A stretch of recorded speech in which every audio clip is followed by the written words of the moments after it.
Hello, I'm Avi Lank. And I'm Ron Legro, and we're the co-authors of The Man Who Painted the Universe, a book published by the Wisconsin Historical Society Press. It's available in bookstores now and online, and we hope you'll take a look at it. It's a great little story about a guy who filled his dream. And it's about a planetarium in Monaco up near Rhinelander. And you can take a look at the book at the Wisconsin Historical Society Press website. You can buy it there, buy it in bookstores, and we hope you'll like the presentation that we've also recorded for your viewing pleasure. Oh, and public access rocks. Like there are a few upcoming programs we have this fall. We have an Abraham Lincoln live theatrical production with a one-man show. That's coming up in November 18th. We have a program commemorating the wreck of the Edmund Fitzgerald 40th anniversary. That's in December 14th, and I'll have these flyers here if you guys want to grab it. Check those out. But I'd like to give a welcome to Ron and Abby. Both for Ron. Ron and Abby. We're going to talk about their book. So, give them a warm welcome. Thanks. Well, thank you. Just so we're clear, I'm Avi, and that's Ron. Some people know us. Comedy act. Right. Sullivan Show. And we really enjoy coming to libraries. It's great. I happen to actually love librarians because I've been married to one for a long time. But we've had great fun at libraries here, some other parts of the state, even a little bit out of state. And it's just been fun telling people about this book, which, as you can see, is called The Man Who Painted the Universe. Now, probably correctly, it ought to be called The Man Who Painted the Small Part of the Milky Way Galaxy That's Visible on a Clear Night from Monaco, Wisconsin, because that would be the truth of this book.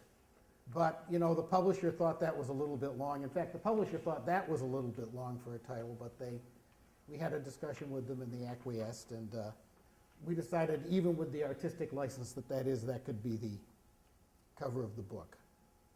Just chalk it up to, as I say, poetic license. Now, this book is about a man with a dream and how he made it happen. And we'll tell you more about that book, but first, actually, we've found that people are a little bit interested in the process of actually getting a book published and how you work together. So if you'll indulge us, we'll tell you a little bit about that. And to do that, I have to take you back to 1974. Now, some of you at least weren't alive in 1974. Some of us, like Ron and me, were actually starting out our careers. And we happened to start it out in Binghamton, New York. There. We both worked for newspapers in Binghamton, New York in 1974, but we worked for different newspapers in Binghamton, New York in 1974, which is a little hard to imagine. Binghamton is about the size of Green Bay, and it had two newspapers. Ron worked for the evening newspaper, I worked for the morning newspaper. And I grew up right around there. I grew up in Rochester. But when I was working in Binghamton, I had really a couple of aims in my life. One was to get much better as a journalist, and the other was to do it somewhere besides Binghamton. And I worked for the morning paper. When you work for a morning paper, you know you get done at 1 o'clock in the morning, at least you'd back in those days. And then the staff of this paper, the Binghamton Sun Bulletin, would go out to a very good but inexpensive Italian restaurant and have dinner at 1 o'clock, 2 o'clock in the morning. And I'm sitting around the table with all of my, sitting around the table with all of my colleagues here in Binghamton at 2 o'clock in the morning, and one of them says, you know, I heard Ron Legro of the Press just got hired by the Milwaukee Sentinel. And the spaghetti spit right out of my mouth, because it turned out earlier that week I had been talking to the Milwaukee Sentinel about a job. And I was, not to put too fine a point on it, pissed, really upset. Now, I didn't know at that point that Ron was actually from Wisconsin. If I'd known that, I might have felt a little bit better. But I thought, this guy took my job. I was really, really upset about it. And a week later, they hired me. So that was good. And then the first phone call my librarian wife, who was very good at research, made was to Ron Legro to say, okay, Ron, we're coming to Milwaukee. Where should we live? And we have been fast friends ever since. Now, We came to work in Milwaukee, and that is what it looked like. This is the Milwaukee Sentinel newsroom about 1974-75, and there are three things about this picture that I find interesting. That's me in the front here and Ron there. And the first thing I find interesting is that we used to have that much hair. The second thing I find interesting is that everything in the 70s was apparently going on in black and white. And the third thing is, if you look at that newsroom, it's funny, I don't know, did anybody see, they had All the President's Men on the TV last night. And I love that movie, among other things, because of how faithfully it reproduces what a newsroom looked like in 1972, 3, 4, which is when this is. And there's one thing that, if you look at that, besides it being black and white and people having hair, the other thing about it that I find truly fascinating is there are no computers in that picture. Everything was done on typewriters and big rolls of paper and carbon paper, which is something you can ask your dad about. He'll explain to you what that was, too. Anyway, we settled in. You can see we worked hard, but we also, my wife and I, my wife is also not from Wisconsin, but we started to get to know the state. And on our free time, we would start floating around the state, seeing what it was like. And we were guided in this by a couple of folk singers. I don't know how many of you, have any of you ever heard of Lou and Peter Berryman? They are they're Madison-based. They've got a very nice sense of humor. And actually, we've bought some of their discarded CDs at library sales here at the Whitefish Bay Library. But my wife and I were taking them sort of as a guide to what we might find. And at one point, they were hired by the state of Wisconsin to write a promotional song for the state. And they called the song Forward, Hey. Now, some audiences I have to explain that to. Here you understand that. And here's part of what it is. Now, to make this book classy, we start every chapter with a quote. Some of the quotes are like from ancient Greeks and the Bible, and then we've got a quote here from Lou and Peter Berryman. And it's talking about Wisconsin. It goes, "The beauty encourages creative urges when artistic passion and nature converges. And out of the studio soon it emerges the world's biggest muskie of paper mache. Wherever you look, there's a lake to be trolling, a trail to be hiking, a beach to be strolling, and likely as not, there's a place to go bowling nearby that sells sausage and bait on the side." And my wife and I really got into that. We spent a lot of time wandering around the state, and we would find some other strange things, like, for example, that. That's a hodag, that's correct. And that's up in Rhinelander, and we'll get back to why it was important for us to find out where Rhinelander was.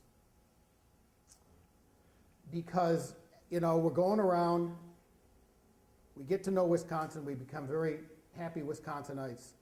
Years past, Ron leaves the paper and does actually honest work, but we stay friends. He actually ends up marrying a mutual friend. We both live in Whitefish Bay. We live 5 blocks from each other. And one day, Ron and I are having coffee, and Ron tells me, you know,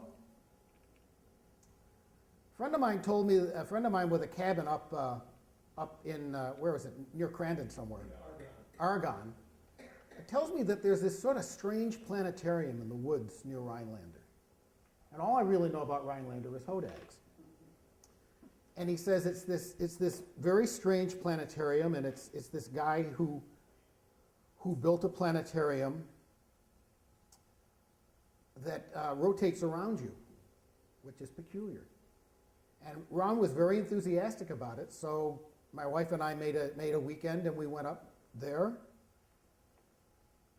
And when we were up there, this is what we found. First of all, where we were going is Monaco, Wisconsin, which is where the X is. Route 8, Rhinelander. I don't know how familiar you are with the geography up there, but if you were driving east out of Rhinelander, you're on Route 8, and this is almost just before you get to Forest County. It's still in Oneida County, but it's almost in Forest County. And you're driving along and you see this. Now, that's not exactly what I saw the first time I went up there. What I saw the first time I went up there was a sign that says Planetarium, and it was on the side of the road here. It was a white board with a stenciled black planetarium on it, down on the road with an arrow. We'll tell you about how that sign came about. So we followed it, and you go up on Mud Creek Road, across the old railroad track, through a bunch of woods, past a settlement that looked like Ma and Pa Kettle might be in it. Again, you'll have to ask your dad about Ma and Pa Kettle. This is on the side of an old Rippin' Good Cookies trailer, and it says turn this way. You turn this way, you go for a little bit more, and you come to this. That is the Kovac Planetarium, and that is Frank Kovac, about, 5 years ago. He doesn't really have a tree growing out of his head, but then we aren't professional photographers. So, went in there, and Frank was gracious enough to give my wife and I a tour of his planetarium and to do a show for us. And what there is in there is a 2-ton, 22-foot in diameter, 2.5-ton plywood globe suspended from a spring on the ceiling and attached to a motor. It's an impressive sight for the first-time visitors. It hangs from a 25-foot high ceiling on a giant spring and rests on an angled base ring fixed to the floor. The ring has a set of wheels. Underneath the globe in a mini basement, an electric motor provides rotation, making the wooden globe creak slightly as it moves. As the globe rotates over and around a stationary floor framed by a circular bench. Above is the star dome, a blank white when the lights are on. When Frank turns them off, the dome glows with convincing starlight. Because what he has done is on the interior of this dome, to answer your question, is he has painted with luminescent paint a star field that looks like what you would see if it wasn't cloudy in Monaco, Wisconsin at night. About 5,500 stars, and the Milky Way daubed in with a sponge. The book goes into great detail about how he did this, how he came to do it. And the paint is white, but it glows, so you paint it on a white background, and when you turn off the lights, the white turns black, and the white background turns black, and then the stars pop out. I'm hoping I'm describing this so you can understand it. Okay, well,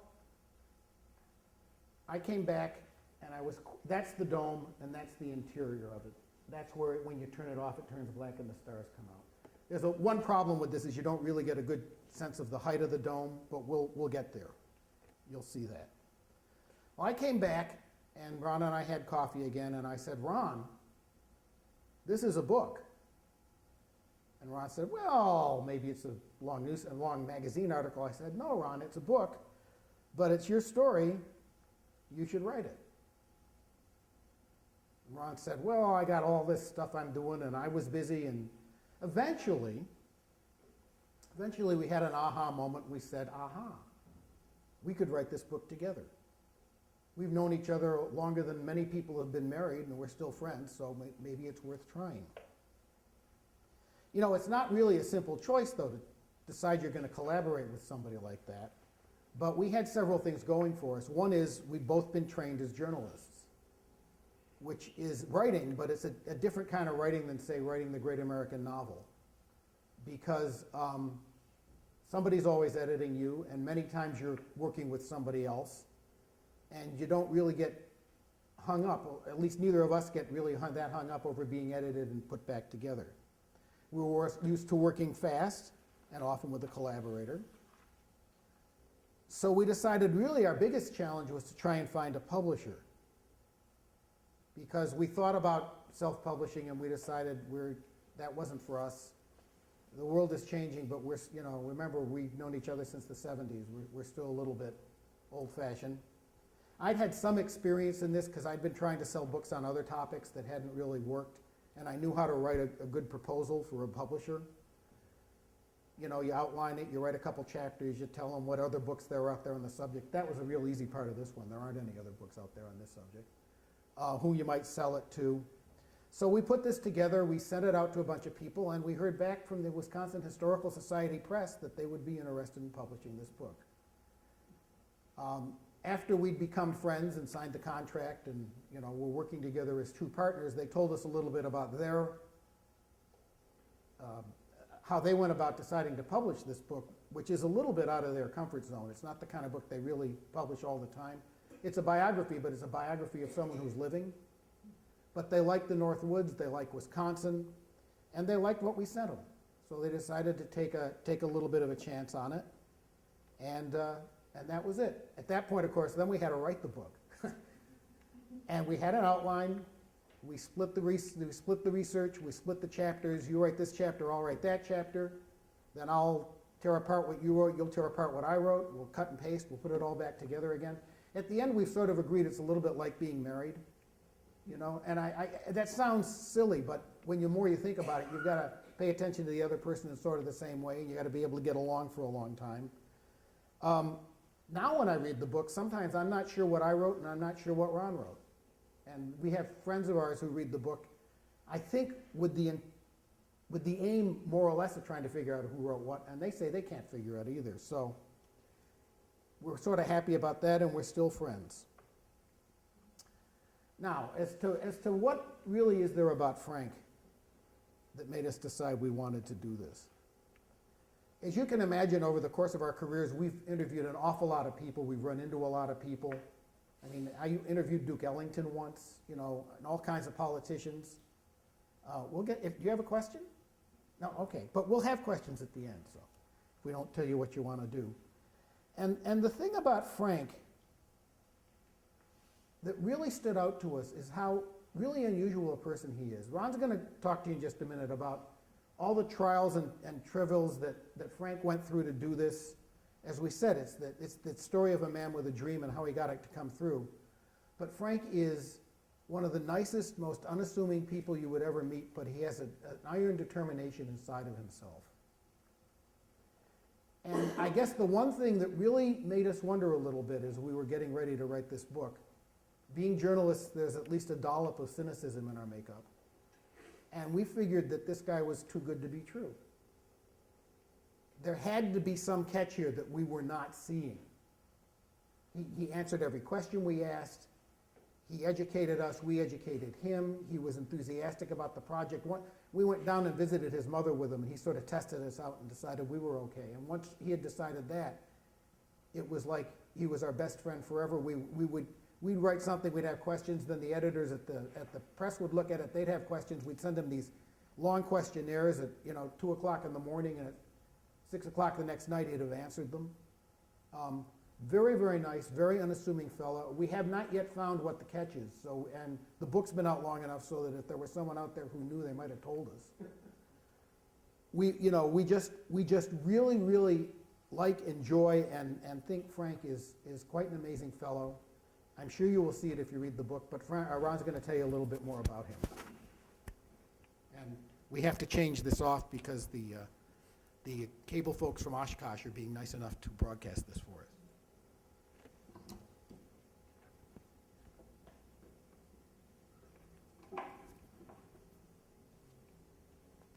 Hey, everybody.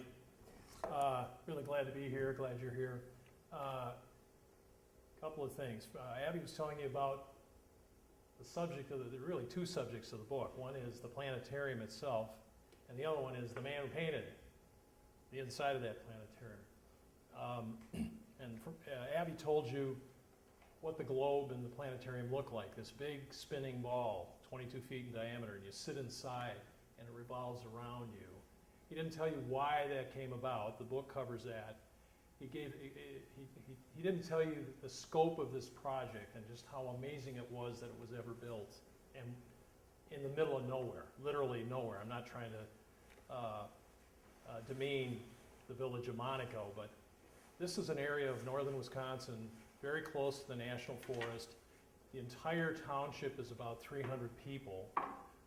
The community that Frank lives in, it's a little, almost like a ramshackle subdivision of little homes and trailers and so forth. You can't see one from the next, but they're on this little winding mud road. And that's a few dozen people. The entire county of Forest County has fewer people in it than a Milwaukee Aldermanic Ward. Four figures, somewhere in the 9,000 range. That's an entire county up there. And they're swallowed and surrounded by forests. So the very first thing that appealed to us was, why would anybody build this ambitious structure, complicated structure, which took him 10 years and many trials and ordeals, mostly by himself, single-handedly, with a little help from some neighbors and his family, physically building this. And we're going to show you a couple pictures of that. But how did he build it? Why did he build it where he did? Because there's nobody up there. Who comes to see this thing? Who pays to see this thing? And what do you see when you're in there? And then, what was his purpose? What was his drive? What was his ambition? What would drive somebody to spend that much time? And a nice word came to me this morning. Abby and I were on a Wisconsin Public Radio show, and we spent an hour talking about the book. And towards the end of the book, the host, Glenn Moberg, said, why do people like this book? What's this? I mean, what is it about Frank, and why do people like this book?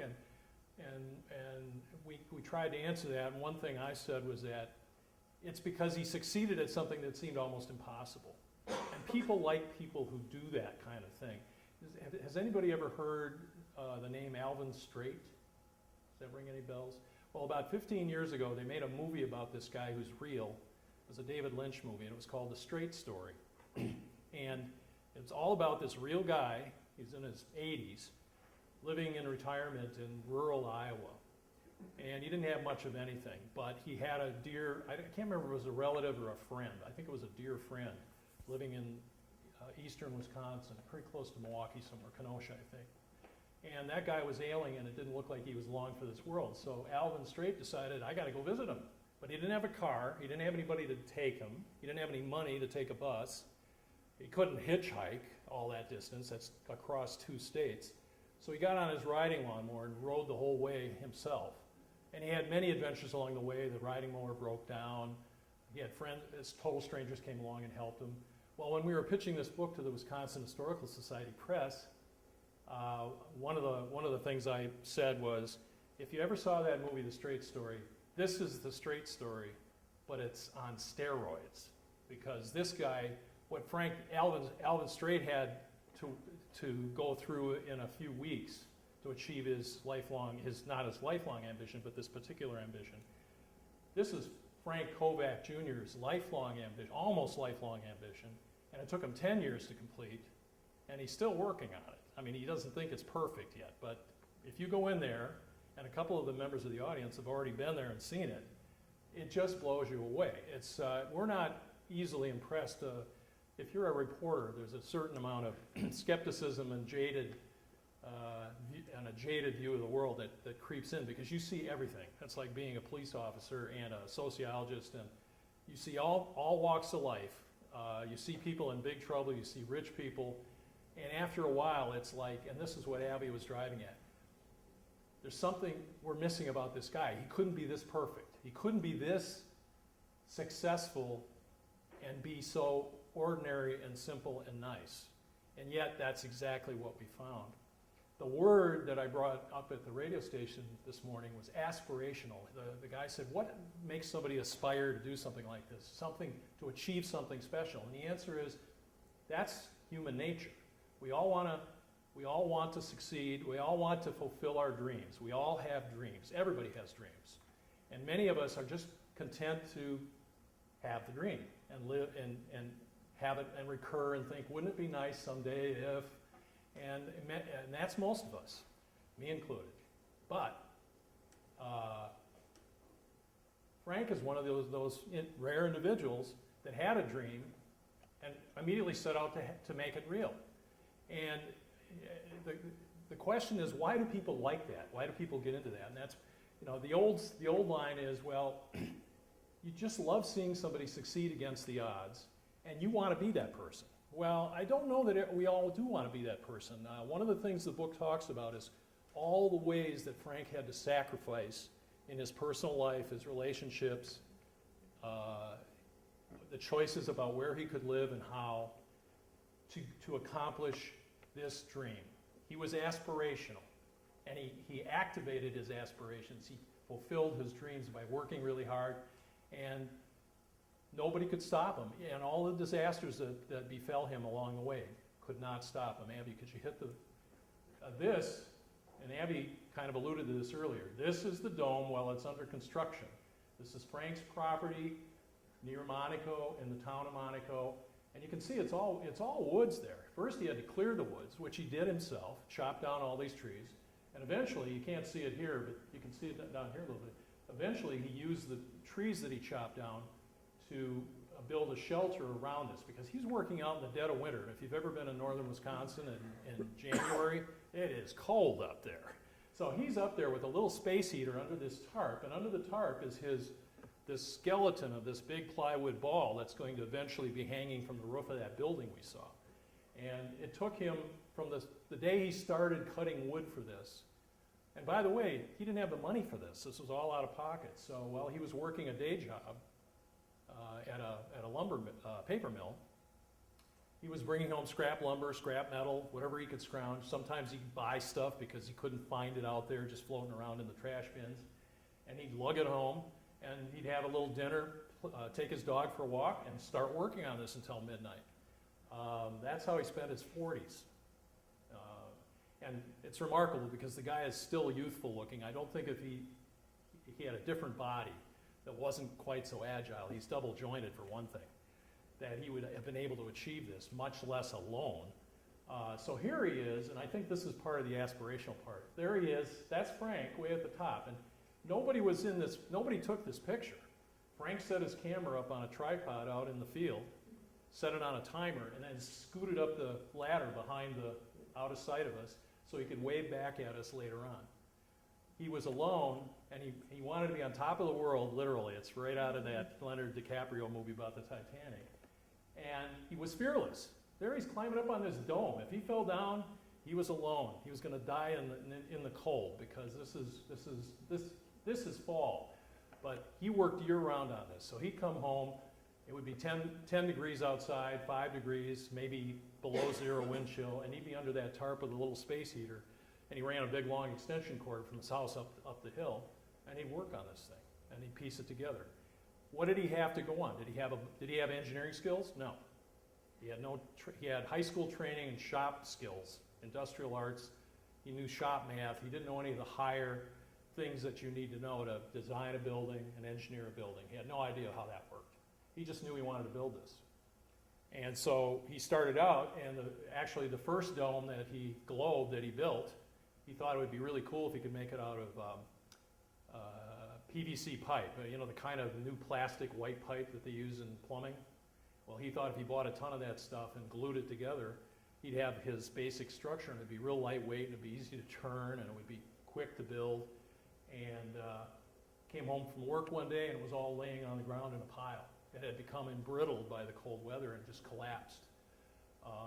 And this is where Abby and I got really interested in the story, because it's like an average person would have, and that's after he spent a year or so working on this, the average person would have looked at that pile and said, well, there goes $1,000 of PVC pipe, and I don't know what I did wrong, but I can't build it that way, and I'm out of inspiration. I think I'll take up hockey or something, But he just cleaned up the mess, threw it out, and started on another line of attack. He decided, I can make this out of plywood, and I can figure out how to make plywood that bends so that I can build a globe out of plywood. It was very clever the way he did it. The book describes all that. The other thing that's interesting about this is that Frank's aspirations aren't just up here. They're physical. So being up on top of that globe, that's an aspiration. Frank, even as a child, he grew up in Chicago. He was an urban kid, and he wouldn't think nothing about. He got interested in astronomy when he was about 5, and his parents would take him across town in the family car, to the Adler Planetarium, which is one of the world's great planetariums. And he'd go see all the shows there, and he drank it up. And he decided, I want to be an astronomer or maybe an astronaut. and I'm going to go to college, and I'm going to learn all this stuff. Well, he didn't have the grades for it, and he knew. He knew he didn't have the grades for it. So that's another point at which he might have said, you know, no can do, got to think of something else. That dream is never coming true. It's just a nice thought. Wouldn't it be nice if I had a planetarium?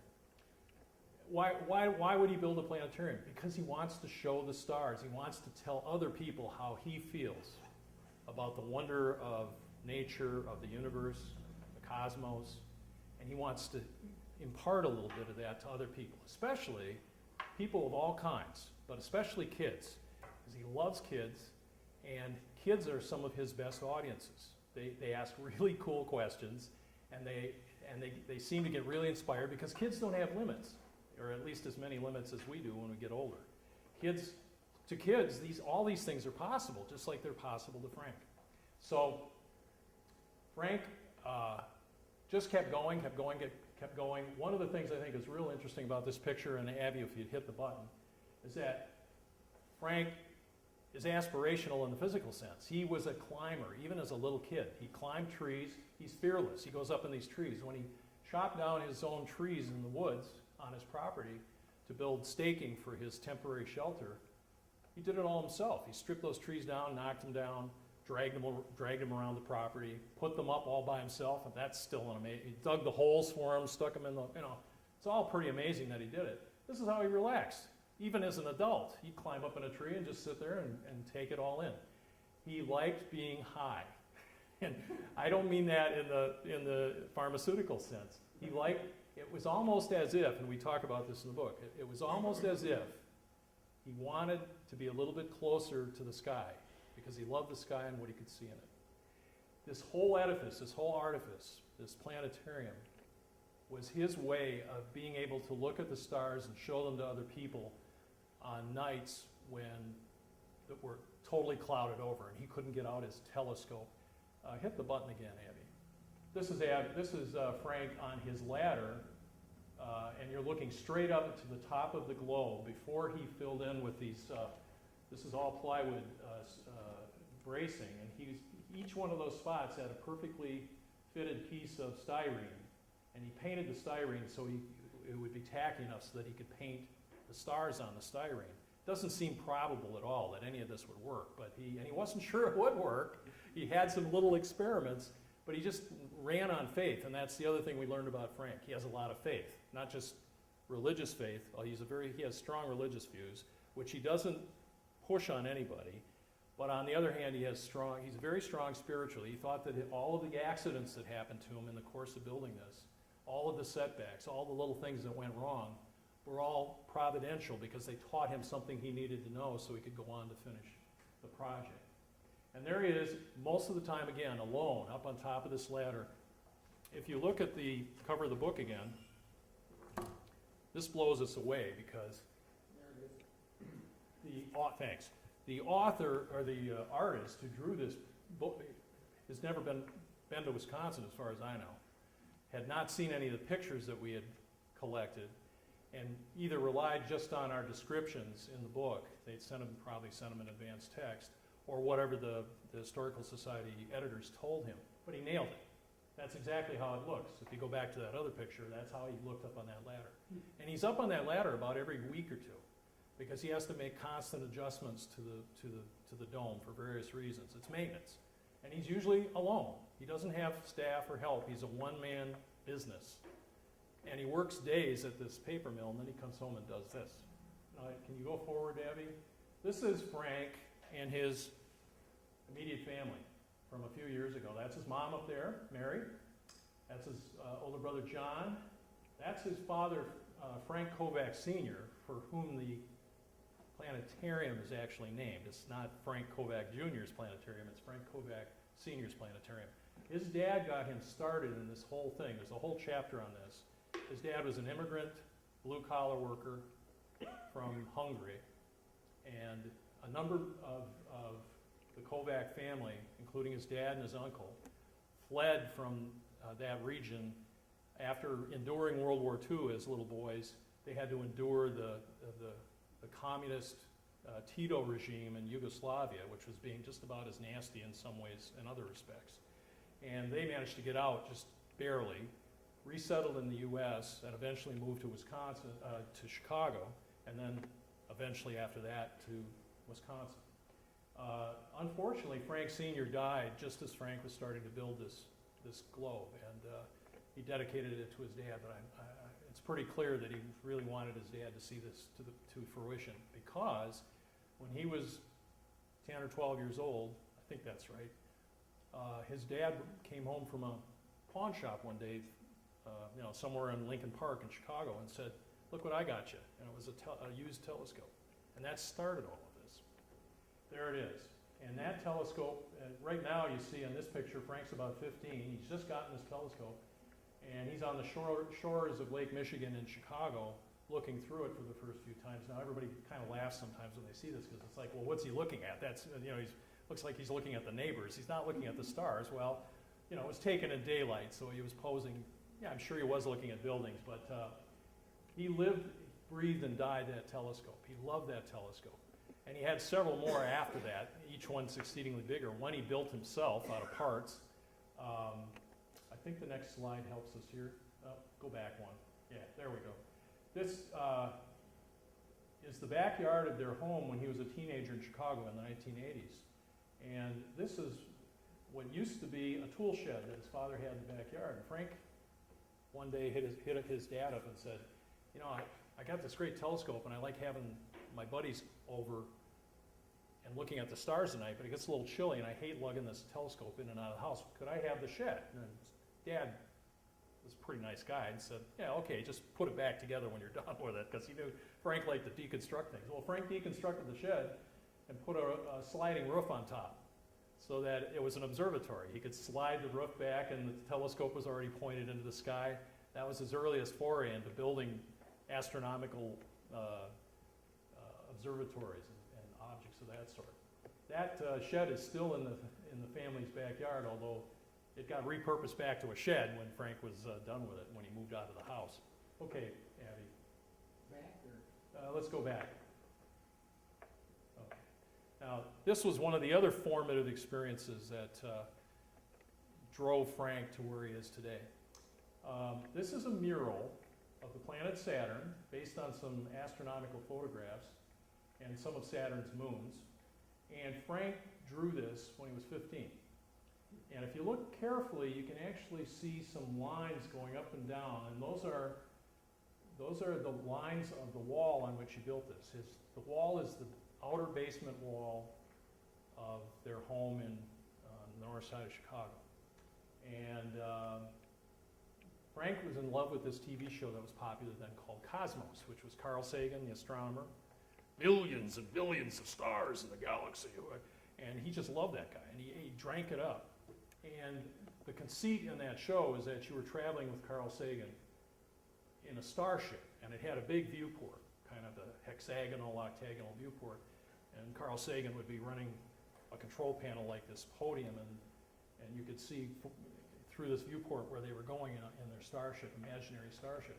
Well, Frank wanted an imaginary starship. So he got his dad's permission to paint the basement bedroom wall. And he went out to a store in Chicago. There's American Science and Surplus. There's also one of them, it's a chain. There's one in Milwaukee and West Dallas. And they've got all sorts of little science doodads and so forth.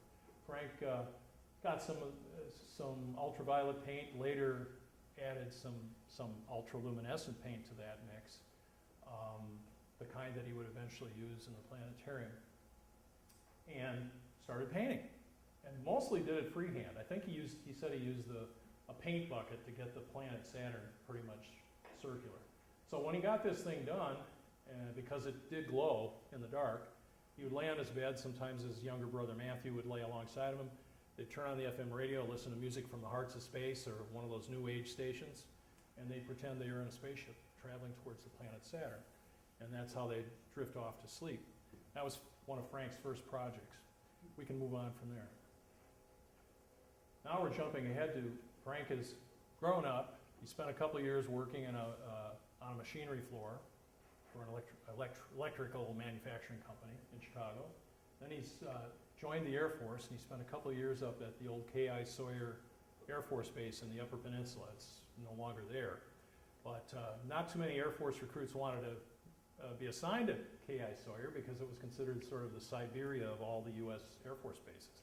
They all wanted to be in, Pensacola or someplace exotic like that. Frank wanted to be a K.I. Sawyer because it was the closest Air Force base to his parents' house in Chicago. Long drive, but still manageable. But secondly, from there, he had a base of operations where he could drive around northern Wisconsin and look for the property he would eventually assemble. So even at the age of 19, he's driving around with his kid brother in a beat-up car through northern Wisconsin, hitting and eventually kind of landing in the Forest County, Oneida County area, and going to land brokers and trying to buy resort property. Except that they assumed that he's like an ordinary person. That he wanted to buy lakefront property or riverfront property, and the answer was no. I'll take swampland. I don't care as long as there's a clear view of the sky. That's what I'm looking for. Cheap is good. And eventually assembled these parcels of land so that when he quit the Air Force and found a job in Rhinelander at the paper mill up there, he had already assembled this land. He eventually built a house. And then the next thing he built was, I don't know if you can read it, the Mud Creek Observatory. Just like the little observatory he had in Chicago in his family backyard, he decided, I'm going to show the stars to people. Why did he pick northern Wisconsin as a place to settle down? Because when he was a kid, his dad, he loved the stars and he wanted to stargaze through his telescope. But if you live in Chicago or even here in Milwaukee, how many stars can you see at night? On a perfect night? A dozen. 50 if you're really, really lucky, because there's light pollution from all over the city. Chicago is even worse. In fact, one of Frank's favorite places when they were touring around as a family, vacationing, was the Yerkes Observatory in Williams Bay, which is sort of equidistant from Milwaukee and Chicago at a triangle. And it's a beautiful, beautiful, you must see it if you've never been there. It's this beautiful old building from the 1890s, terrific observatory, but it's been rendered almost useless for formal scientific observation of the stars because the light pollution makes the telescope, even though it's a huge telescope, it just makes the telescope really hard to use with all that light pollution. So it's now a museum for the most part. But it turned Frank on. It was another thing that turned Frank on.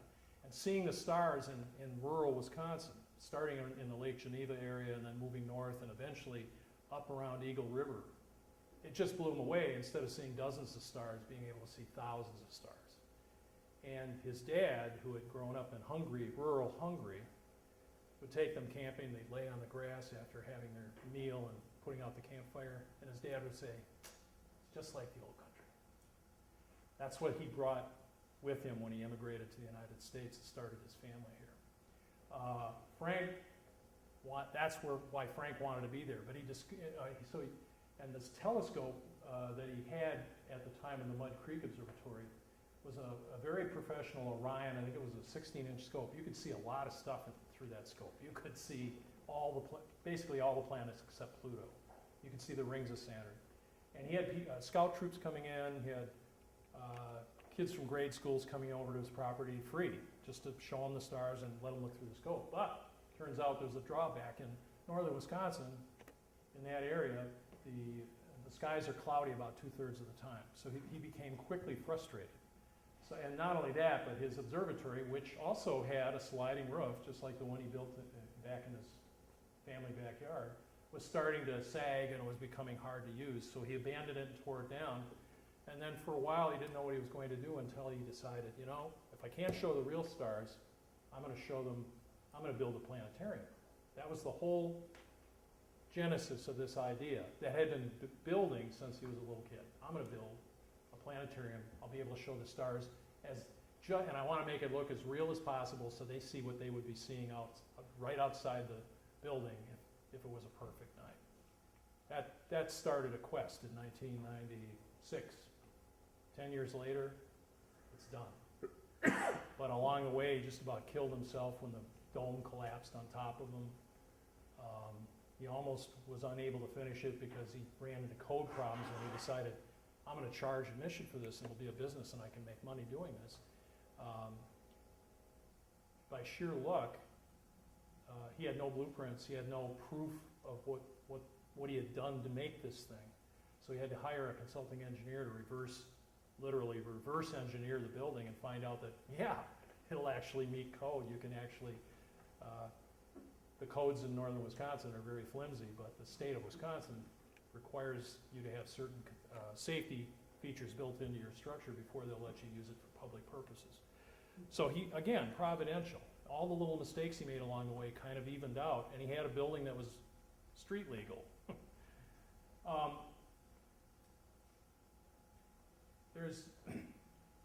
This guy is one of the nicest guys we've ever interviewed, and that includes people from all walks of life, like Abby mentioned. He's been one of the most outgoing, supportive, open people. If we ask him a question, he'd answer it. Very matter-of-fact guy, what you see is what you get, and that's why we were, our little journalism noses were twitching. It's like, nobody can be this perfect, can be this great. And it turns out he does have little burrs and edges, just like we all do. But mainly, he's a guy who subsumed all those defects and said, I'm going to achieve something here because I need to. I want to, but I need to. And when I get it done, I'm going to share it with the world. And he does. He's got thousands of visitors. In some of his best years, he's had thousands of visitors. He's had visitors from Japan and Australia. How they found it, I'll never know. You have a couple from Japan who barely speak English show up in Crandon at the Forest County Chamber of Commerce, and by gesturing and pointing to maps, they kind of get across the idea that they want to go see Frank's Planetarium. And he's the kind of guy that the dome seats 25. He's the kind of guy I'd give a show for 2 people, and has done it. So the only thing I would warn you about is that if you try to, hopefully you will read our book, you'll get inspired, and you'll want to go up and see the planetarium if you haven't already. And if you do, make advance reservations, because all of his income was from that planetarium, and he charges very modest fees. And he acquired quite a bit of debt. He took an extra mortgage out on his house so he could help finance this out of pocket. That and inheritance and scrounging is what made this planetarium possible. But now he's had to go back to work full time to pay his bills and make sure that he keeps everything that he owns. And so if you want to see the place, you got to call ahead and wait a while, but it's worth the wait. The effect of what you see in the sky, and maybe somebody here who's been there will comment on this, but from our perspective, when he turns out the lights and by the way, he does the shows entirely in the dark, because it's all reflected, not reflected light, it's illuminated light from the paint. So he can't have any extraneous light. He must do it in the show in the dark. I don't know where I was going to read the quote. It's in here. The back. Excuse me. I like to use the quote to kind of sum Frank up. He's an everyman, but there's something special about him, which is true of many of us, I think. We all have our special qualities. A poem was written by Alfred Lord Tennyson, an English writer from the 1800s, 1900s. And it was all about this quality in people, ordinary people who do extraordinary things. They're the kind of people that, according to Tennyson, strive, seek, find, and do not yield. And that's our guy. He sounds almost mythical and heroic, but he's just like you and me, and he fulfilled a dream. Thanks. So if you have any questions, we'd be happy to answer them.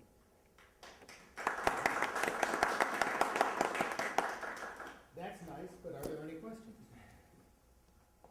How long does he plan on doing this? I mean, just a passion, and he's just going to go as long as... The question was, how long does he plan on doing it? And the answer to that is, he plans on doing it as long as he can, and I don't think he's figured out what's going to happen when he can't do it anymore.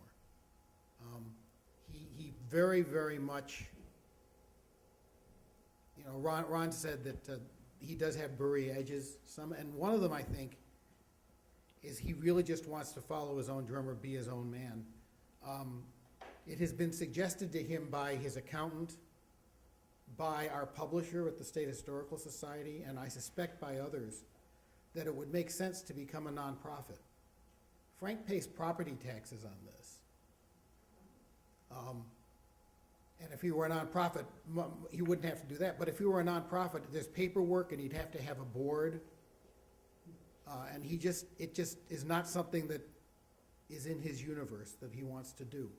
So what's gonna happen to it when he can no longer take care of it is an extremely good question, and I don't know the answer.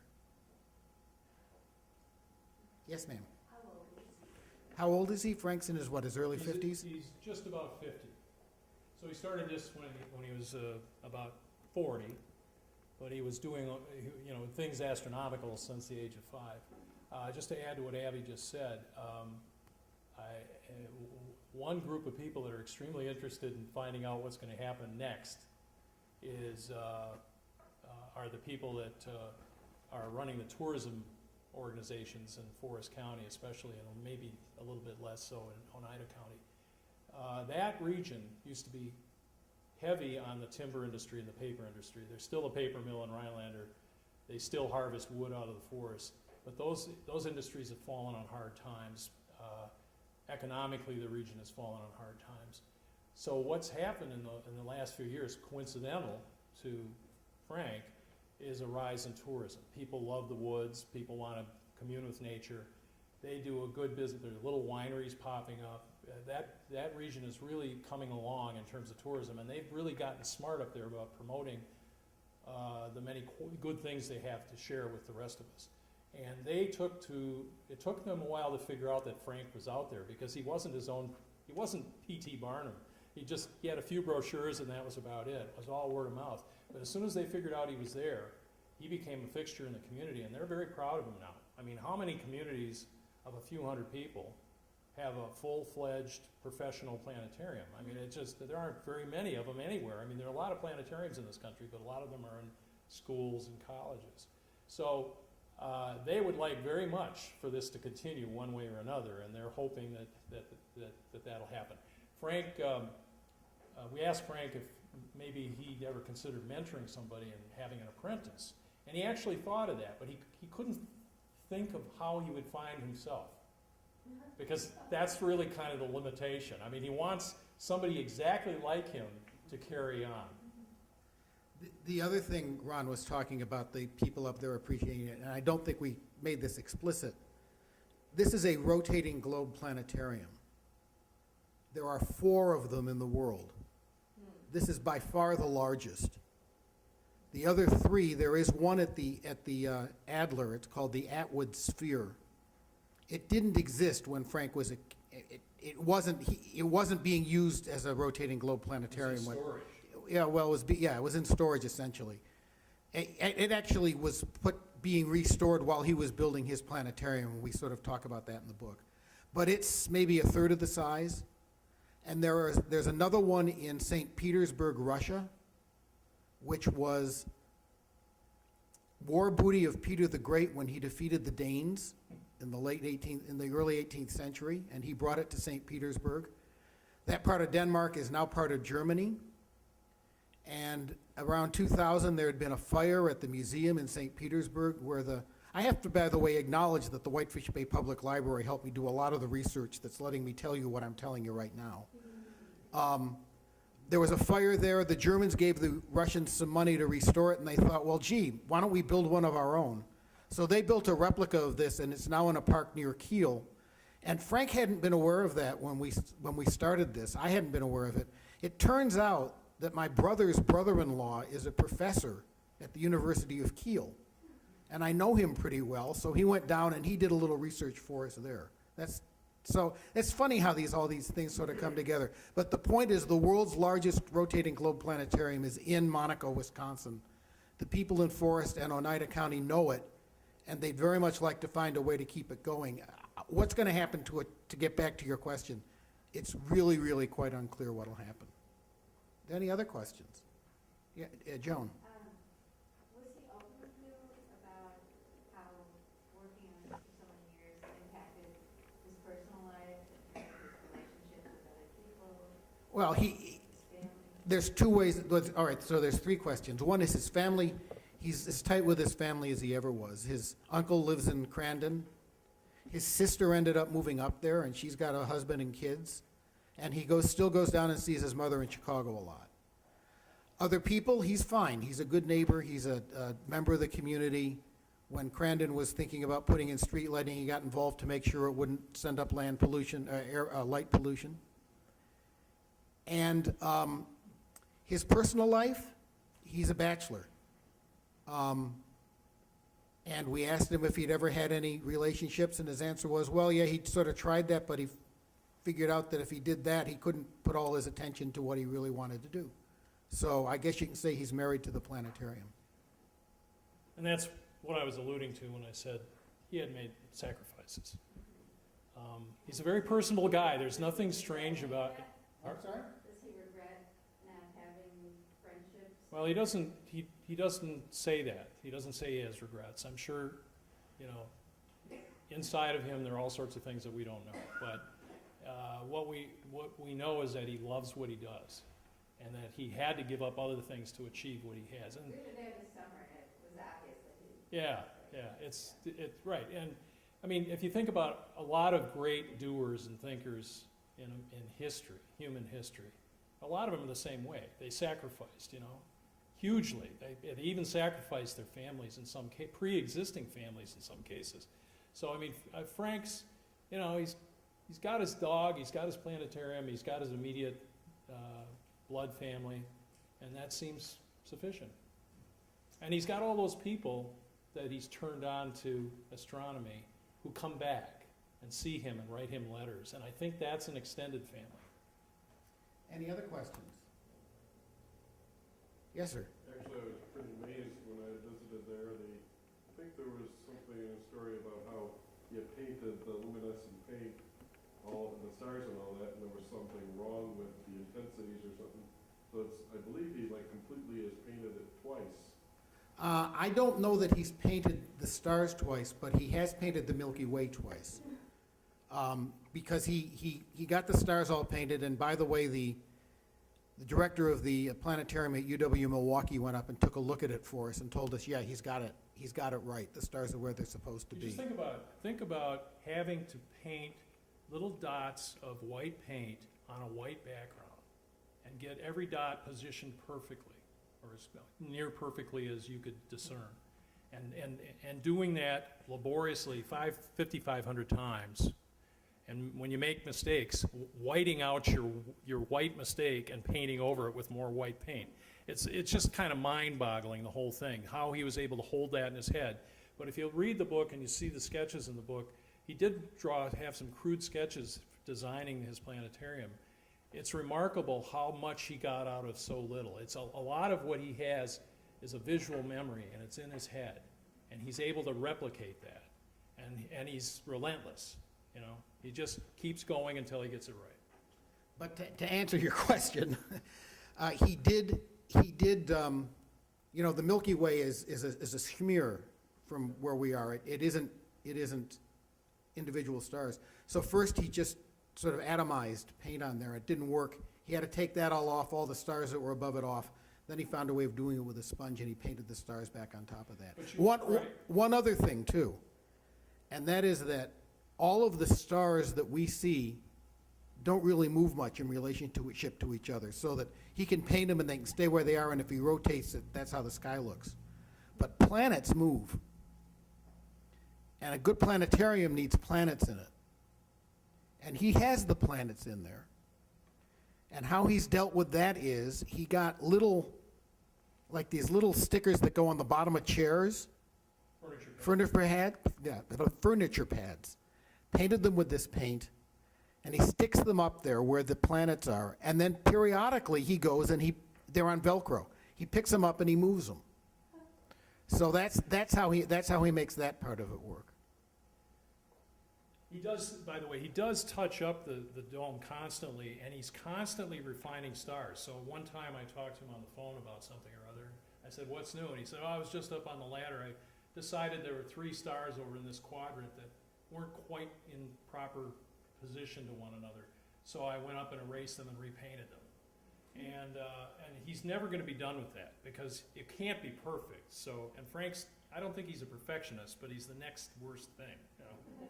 He's a perfectionist when it comes to this, but he's not a perfectionist in a lot of other things. I think he delights in, I think when a professional astrophysicist said, "You nailed it, you got it right," I think he delighted in that, because to him, they are his peers. He doesn't have the degrees, he doesn't have the recognition, but to have a professional astrophysicist, and he's had more than one, he just had that one we talked about, go up there and say, "Boy, this is great, this looks really great." And those are not people that tend to be that effusive about something, especially if it's somebody who didn't do all the hard work they did to earn the degree. So to him, that's about the highest compliment he could get. Was that Gene Creighton? Yes, that was Gene Creighton. Any other questions? I just have a quick comment. Hello, I'm Avi Lank. And I'm Ron Legro, and we're the co-authors of The Man Who Painted the Universe, a book published by the Wisconsin Historical Society Press. It's available in bookstores now and online, and we hope you'll take a look at it. It's a great little story about a guy who filled his dream. And it's about a planetarium in Monaco up near Rhinelander. And you can take a look at the book at the Wisconsin Historical Society Press website. You can buy it there, buy it in bookstores, and we hope you'll like the presentation that we've also recorded for your viewing pleasure. Oh, and public access rocks. Thank you.